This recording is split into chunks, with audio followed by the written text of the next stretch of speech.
আসসালামু আলাইকুম। আমার নাম মোহাম্মদ সাগর। আমার জন্মস্থান লালমনিরহাট সদরে। তো আমি টঙ্গীতে ছোটোবেলা থেকেই বড় হয়েছি। এখানে চাকরি করেছি, অনেক কষ্ট করেছি। এরপর আমি এখানে একটা ব্যবসা প্রতিষ্ঠান দিয়েছিলাম, নাম ছিল পোশাক বাড়ি। তো আমার ওয়াইফ এই কামরুল হাসান খোকনের সাথে একটা অবৈধ সম্পর্ক তৈরি করে।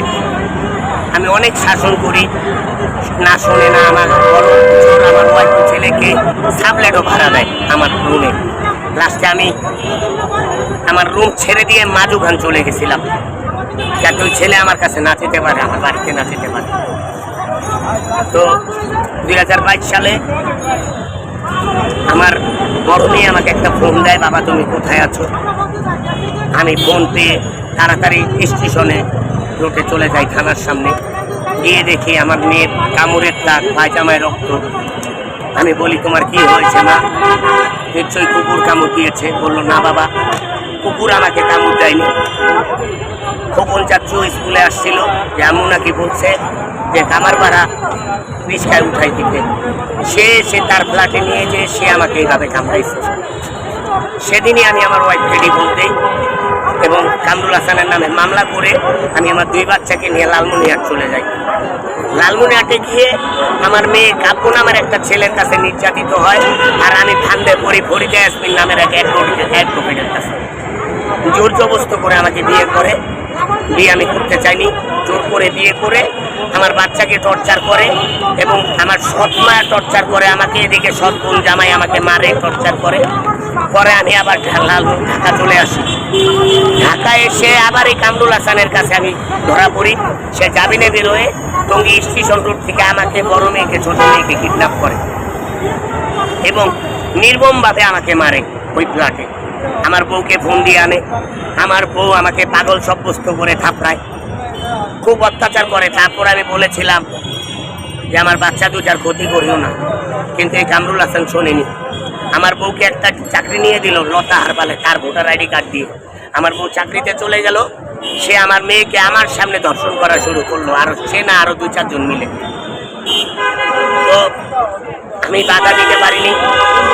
থাপড়াইয়া দেওয়ালে ঘুষাইয়া তো মরা যায় না, যে পিঠার সামনে মেয়ের ধর্ষণ হচ্ছে, এটা মেনে নিতে আমি পারিনি।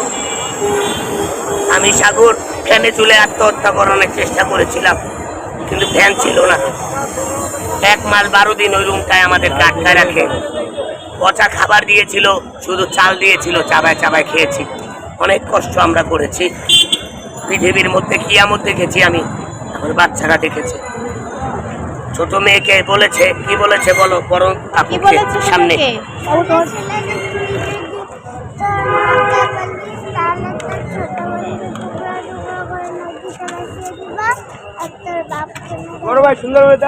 কে বলেছিল এটা? খোকন না? খোকন, এই খোকন বলেছিল আমার সামনে, আমার বড় মেয়েকে আর ছোট মেয়ের সামনে। আপনার বড় মেয়ের নাম কি ছিল? সোনালী আক্তার শিফা। তাকে মোট কয়বার ধর্ষণ করা হয়? প্রথম ধর্ষণ করা হয় 2022 সালে। তার মামলা নং আমি 61 ধারা নারী ও শিশু নির্যাতন দমন আইন 103 দায়ের করি, যা কোর্টে চলমান অবস্থায় আছে। 1 নং বিবাদী গ্রেপ্তার হয়। দ্বিতীয়বার ধর্ষণ করা হয় কোথায়? দ্বিতীয়বার ওই ফ্ল্যাটে ধর্ষণ করা হয়। ওইবার কি একজন ধর্ষণ করেছিল নাকি? না, খোকন, বাবলু, স্টেশন রোডের আরো 2-1 জন ছেলে ধর্ষণ তো অনেকজন করেছিল সেদিন। ওইদিন কি গণধর্ষণ হয়েছিল? গণধর্ষণ। আচ্ছা, তো তারপরে হচ্ছে আপনার মেয়ে কি আত্মহত্যা করে না? না, অ্যাকচুয়ালি আমাকে বিষাক্ত পয়জন দিয়ে যখন ছেড়ে দিল রাস্তায়, 3 মাস পাগল হয়ে রাস্তায় ঘোরার পরে আমাকে মানসিক হাসপাতালে আমার খালাতো ভাই পেয়ে ভর্তি করাইলো। 10 দিন পর আমি স্মৃতিশক্তি ফিরে পেলাম। আমি জিজ্ঞাসা করলাম আমার বাচ্চারা কোথায়? আমাকে বলা হইলো তোমার ছোট মেয়ে ভালো আছে। আমি বললাম আমার বড় মেয়ে কোথায়? বলতো আমার বড় মেয়ে ফ্ল্যাটে লাগি বাড়ি থেকে মারা গেছে। আসলে কি সে আত্মহত্যা করেছে নাকি তাকে মেরে ফেলা হয়েছে? আত্মহত্যা করেনি।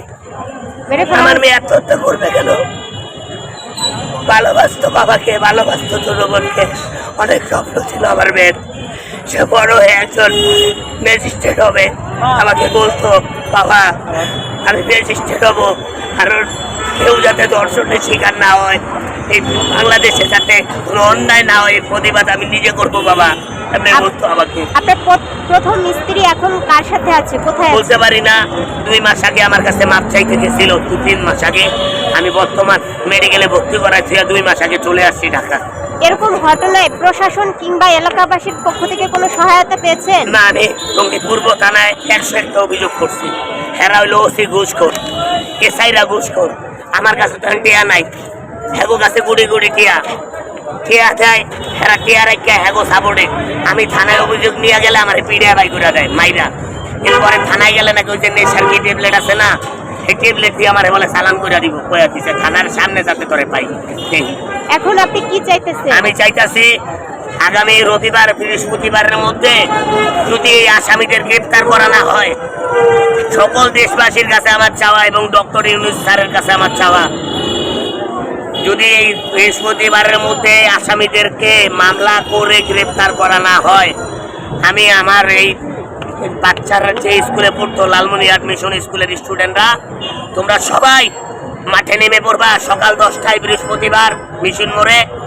এবং হারিসপুর স্কুল সরকারি স্কুলের ম্যাডামদের বলছি এবং প্রত্যেকটা স্কুলের ছাত্রদেরকে বলছি, বাচ্চাদেরকে বলছি, তোমাদের বোন মারা গেছে, আঙ্কেল হয়ে বলছি, একজন দেশের পিতা হয়ে বলছি, বাবা হয়ে বলছি, সবাই রাস্তায় নামবেন ব্যানার নিয়ে।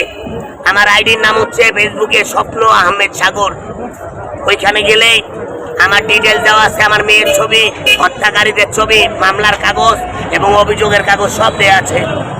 আমি লাস্ট অভিযোগ করেছি এই যে পুলিশ কমিশনার স্যারের কাছে, এই যে 2 তারিখে, গত 2 তারিখে এই ওসির নামে, এবং করেছি এসআইয়ের নামে, করেছি ওই ছেলেদের নামে। কেন মামলা নিচ্ছে না ওসি?